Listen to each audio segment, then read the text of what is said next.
Hello student, how are you? Welcome to Ananta Studies. Today I am going to teach you Hindi class 10th chapter number 1 Surdas के पद questions answers. बच्चों मैंने इसका chapter पढ़ा दिया है। यदि आप लोगों ने नहीं देखा है तो मेरे चैनल पर जाकर देख सकते हैं।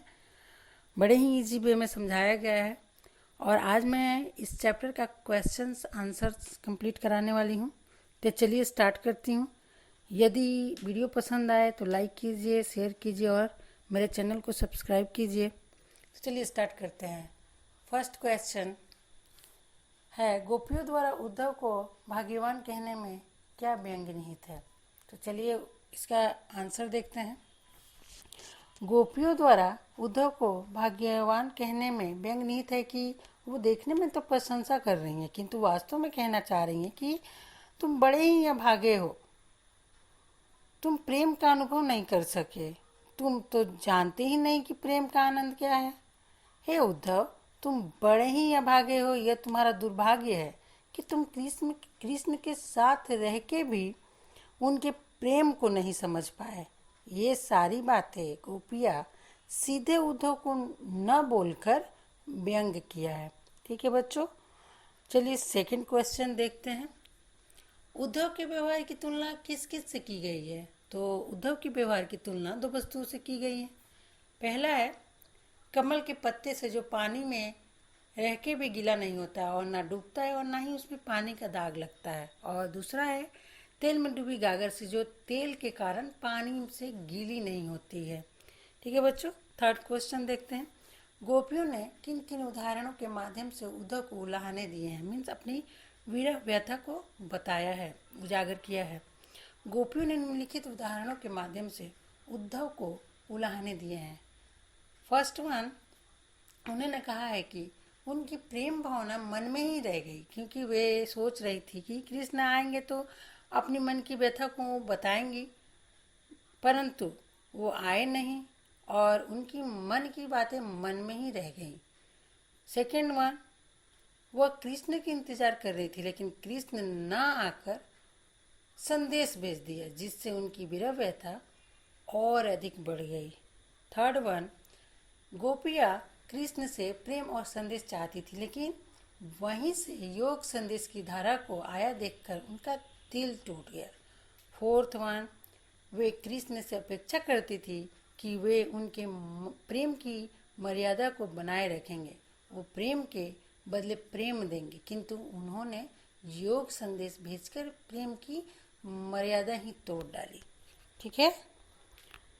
फोर्थ क्वेश्चन, उद्धव द्वारा दिए गए योग के संदेश ने गोपियों की विराग्नि में घी का काम कैसे किया?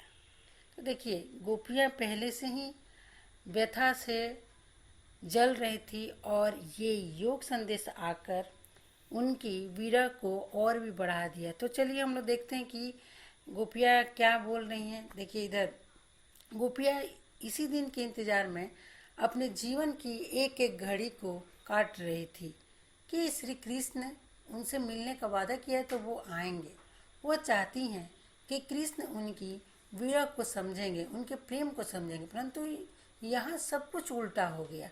कृष्ण ने उद्धव को उनको समझाने के लिए भेज दिया और साथ में योग संदेश भी।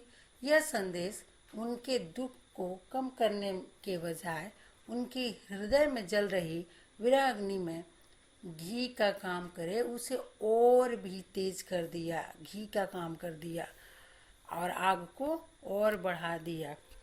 ठीक है। फिफ्थ क्वेश्चन देखते हैं। मर्यादा न लही के माध्यम से कौन सी मर्यादा का ना रहने की बात की गई है? तो देखिए बच्चों, यहाँ पर दिया हुआ है कि प्रेम की यही मर्यादा है कि प्रेम और प्रेमिका मीन्स प्रेमी और प्रेमिका दोनों प्रेम को निभाए, वो प्रेम की सच्ची भावना को समझे और एक दूसरे पर विश्वास करे, उनकी मर्यादा की रक्षा करे। परंतु कृष्ण ने गोपियों से प्रेम निभाने के बजाय उनके लिए नीरस योग संदेश भेज दिया जो कि एक छलावा था, भटकाव था। इसी छल को गोपियों ने मर्यादा का उल्लंघन कहा है। ठीक है बच्चों, सिक्स्थ क्वेश्चन देखते हैं हम। कृष्ण के प्रति अपने अनन्य प्रेम को गोपियों ने किस प्रकार अभिव्यक्त किया है? अनन्य मीन्स अनंत। गोपियों ने कृष्ण के प्रति अपने अनंत भक्ति की अभिव्यक्ति निम्नलिखित रूपों में किया है। फर्स्ट पॉइंट है बच्चों, वे अपनी स्थिति गुण से जुड़ी चींटियों से किया है। जिस प्रकार चींटियाँ गुण से अलग नहीं रह सकती, उसी प्रकार गोपियाँ भी कृष्ण के प्रेम से अलग नहीं रह सकती। सेकेंड पॉइंट है बच्चों, वे कृष्ण को हारिल की लकड़ी के समान मानती हैं। हारिल एक पक्षी होता है जो एक लकड़ी के लिए पूरा जीवन जीता है। उसी प्रकार गोपियाँ भी पूरे जीवन कृष्ण के प्रेम के साथ जीना चाहती है। ठीक है बच्चों। थर्ड पॉइंट है, वे कृष्ण के प्रति पूरी तरह समर्पित है। फोर्थ पॉइंट है, वे प्रत्येक पहर मीन्स पल, प्रत्येक घड़ी कृष्ण का जप करती है, मतलब कृष्ण का नाम लेती हैं। उन्हें कृष्ण के प्रेम के आगे योग संदेश कड़वी ककड़ी के जैसा लगता है। ठीक है बच्चों, चलिए सेवेंथ क्वेश्चन देखते हैं। सेवेंथ क्वेश्चन है, गोपियों ने उद्धव से योग की शिक्षा कैसे लोगों को देने की बात कही है? तो देखिए बच्चों, इसका आंसर है, गोपियों ने उद्धव को कहा है कि वे योग की शिक्षा ऐसे लोगों को दे जिनके मन स्थिर नहीं है, जिनके हृदय में कृष्ण के प्रति सच्चा प्रेम नहीं है, जिनके मन में भटकाव है, दुविधा है, भ्रम है और वह कभी भी सच्चा प्रेम नहीं कर सकते। इसलिए उन्होंने उद्धव से कहा कि यह योग की शिक्षा उन लोगों को दे जिनके हृदय में प्रेम नहीं है। ठीक है बच्चों, चलिए नेक्स्ट क्वेश्चन देखते हैं। प्रस्तुत पदों के आधार पर गोपियों का योग साधना के प्रति दृष्टिकोण स्पष्ट करें। ठीक है, सूरदास द्वारा रचित इन पदों में गोपियों के कृष्ण के प्रति एक निष्ठ प्रेम, मतलब एक पूरी तरह से निष्ठा से उन्होंने प्रेम, भक्ति और आसक्ति और स्नेहमयता प्रकट की गई है। इस पर किसी और का प्रभाव ना पड़े। गोपियों पर श्री कृष्ण के प्रति भक्ति का रंग इस प्रकार चढ़ा है कि खुद कृष्ण का भेजा हुआ योग संदेश उन लोगों को कड़वी ककड़ी और रोग व्याधि के समान लगता है, जिसे वे किसी भी दशा में अपनाने को तैयार नहीं है। ठीक है, नेक्स्ट क्वेश्चन, गोपियों के अनुसार राजा का धर्म क्या होना चाहिए? तो गोपियों के अनुसार राजा का धर्म यह होना चाहिए कि वह प्रजा को अन्याय से बचाए और उसे हर दुख से बचाए, उन्हें सताए नहीं और उनकी हर तरह से रक्षा करे। ठीक है बच्चों, 10th क्वेश्चन देखते हैं। गोपियों को कृष्ण में ऐसे कौन से परिवर्तन दिखाई दिए जिसके कारण वे अपना मन वापस पा लेने की बात कहती हैं? तो देखिए बच्चों, यहाँ पर दिया हुआ है, गोपियों को कृष्ण का संदेश पाकर बहुत सारे परिवर्तन दिखाई दिए जिसके कारण वे अपना मन वापस पाना चाहती हैं। फर्स्ट पॉइंट है, श्री कृष्ण ने अब राजनीति पढ़ लिया है जिससे उनके व्यवहार में छल कपट आ गया है। मीन्स उन्होंने अब राजनीति पढ़ लिया है और वे अनीति पर उतर आए हैं। श्री कृष्ण को अब प्रेम की मर्यादा पालन करने का ध्यान नहीं रह गया है। सेकेंड पॉइंट है। थर्ड पॉइंट है, श्री कृष्ण अब राजधर्म भूलते जा रहे हैं कि प्रजा की रक्षा कैसे किया जाता है। और फोर्थ पॉइंट है, दूसरे को के अत्याचार से छुड़ाने वाले श्री कृष्ण अब स्वयं अनीति पर उतर आए हैं, स्वयं ही हम लोगों पर अत्याचार कर रहे हैं। अब तो कृष्ण आए नहीं हैं, अब गोपियों को लग रहा है कि श्री कृष्ण उन पर अत्याचार कर रहे हैं। ठीक है, नेक्स्ट क्वेश्चन, गोपियों ने अपने वाक चातुर्य के आधार पर ज्ञानी उद्धव को परास्त कर दिया।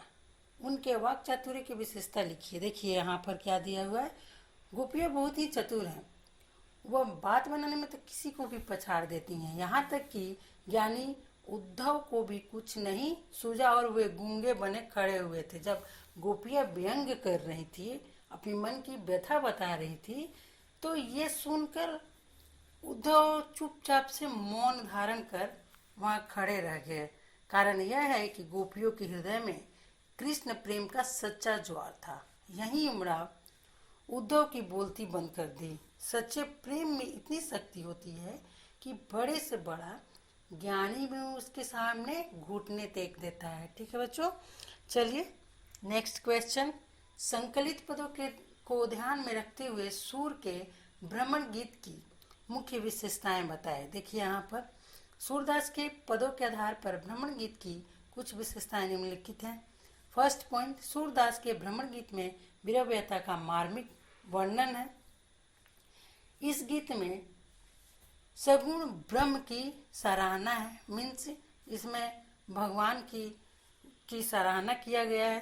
थर्ड पॉइंट है, इसमें गोपियों के माध्यम से व्यंग का भाव मुखरित किया गया है। और फोर्थ पॉइंट है, गोपियों का कृष्ण के प्रति एक निष्ठ प्रेम का प्रदर्शन है, मीन्स गोपियाँ केवल कृष्ण से ही प्यार दिखा रही हैं यहाँ पर। और फिफ्थ पॉइंट है, उद्धव के ज्ञान पर गोपियों के वाक्य चातुर्य और प्रेम की विजय का चित्रण है। सिक्स्थ पॉइंट है, पदों में गीता और संगीतात्मकता का गुण है। ठीक है, मीन्स पदों में लयबद्ध तरीका से पदों को लिखा गया है। ठीक है बच्चों, नेक्स्ट क्वेश्चन, गोपियों ने उद्धव के सामने तरह तरह के तर्क दिए हैं, आप अपनी कल्पना से और तर्क दीजिए। देखिए यहाँ पर तो बहुत सारे तर्क दिए हैं इस पद में, लेकिन यहाँ पर बोला जा रहा है कि आप अपने से सोच के तर्क दीजिए, कल्पना कीजिए। ठीक है, तो चलिए देखते हैं। गोपियाँ बोलती हैं कि उद्धव, यदि योग संदेश इतना ही प्रभावशाली है तो इसे किसी और को दे। तुम यह योग संदेश जाकर उन लोगों को दो जिनका मन चंचल है, और उनको बताओ कि यह योग संदेश उनके लिए अच्छा है। जिनकी जुबान पर मीठी खार का स्वाद चढ़ गया है, वह योग रूपी निबोरी क्यों खाए। मीन्स यहाँ पर इस लाइन में बताया गया है कि अब हम लोग कृष्ण के प्रेम का स्वाद चढ़ गया है। मीठी खार मीन्स कृष्ण का प्रेम, और तो फिर निबोरी रूपी फल मीन्स नीम के फल क्यों खाए, यहाँ पर यही बताया गया बच्चों। और फिर ये बताया जा रहा है कि आप ही सोचो उद्धव कि योग का मार्ग कठिन है, इसमें कठिन साधना करनी पड़ती है। हम गोपियाँ कोमल शरीर वाली और मधुर मन वाली, हमसे यह कठोर साधना कैसे हो पाएगी, हमारे लिए असंभव है। तो उद्धव आप उन लोगों को यह संदेश दीजिए जिसे यह पसंद है। हम लोगों को केवल कृष्ण का प्रेम पसंद है। ठीक है बच्चों, चलिए नेक्स्ट क्वेश्चन देखते हैं। उद्धव ज्ञानी थे, नीति की बातें जानते थे। गोपियों के पास ऐसी कौन सी शक्ति थी जो उनके वाक चातुर्य में मुखरित होती, मीन्स उनके आवाज में, उनकी बोली में सामने आई, यहाँ पर यही पूछा जा रहा है। तो देखिए बच्चों, उद्धव ज्ञानी थे, नीति की बातें जानते थे, परंतु उन्हें व्यवहारिकता का अनुभव नहीं था। गोपियों ने यह जान लिया था कि उद्धव को श्री कृष्ण से अनुराग ही नहीं हो सका, मीन्स जुड़ाव नहीं हो सका। इसलिए उन्होंने कहा था कि प्रीति नदी में पावना बोरियो उद्योग के पास इसका कोई उद्धव के पास इसका कोई जवाब न था। इससे गोपियों का वाक चातुर्य मुखरित हो उठा, क्योंकि अब तो वो लोग देख रही हैं कि उद्धव यहाँ पर मौन रूप धारण किए हुए हैं, और गोपियाँ कृष्ण के प्रति असीम प्रेम और लगाव रखती थी, जबकि उद्धव को प्रेम जैसी भावना से कोई मतलब ना था। उद्धव को इस स्थिति में चुप देखकर उनकी वाक चातुर्य और भी मुखरित हो उठी। ठीक है बच्चों, आज का लास्ट क्वेश्चन है, गोपियों ने यह क्यों कहा कि हरि अब अनीति पर आए हैं। क्या आपको गोपियों के इस कथन का विस्तार समकालीन राजनीति में नजर आता है, स्पष्ट कीजिए। देखिए यहाँ पर दिया हुआ है, जब गोपियों ने देखा कि जिस कृष्ण की वह बहुत समय से प्रतीक्षा कर रही थी वो नहीं आए, और उनके जगह पर दूर से आने वाला योग संदेश उन्होंने भेज दिया। उन्हें इसमें कृष्ण की एक चाल नजर आई, छल नजर आया, और उन्होंने कहा कि हरि ने राजनीति पर आए हैं। अब उन्होंने आरोप लगा दिया कि हरि राजनीति पढ़ लिए हैं और वे हम लोगों के साथ अनीति कर रहे हैं। देखिए बच्चों, आप लोग ये देख सकते हैं आज की राजनीति कैसी है। आज की राजनीति सिर पैर से छल कपट से भरा हुआ है। किसी को किसी से मतलब नहीं है, बस अपने से मतलब रह गई। किसी भी राजनेता के वादे पर कोई विश्वास नहीं कर सकता है। नेता बातों से तो नदियाँ, पुल, सड़कें और ना जाने क्या क्या बना डालते हैं। जनता लूटी पिटी नजर आती है।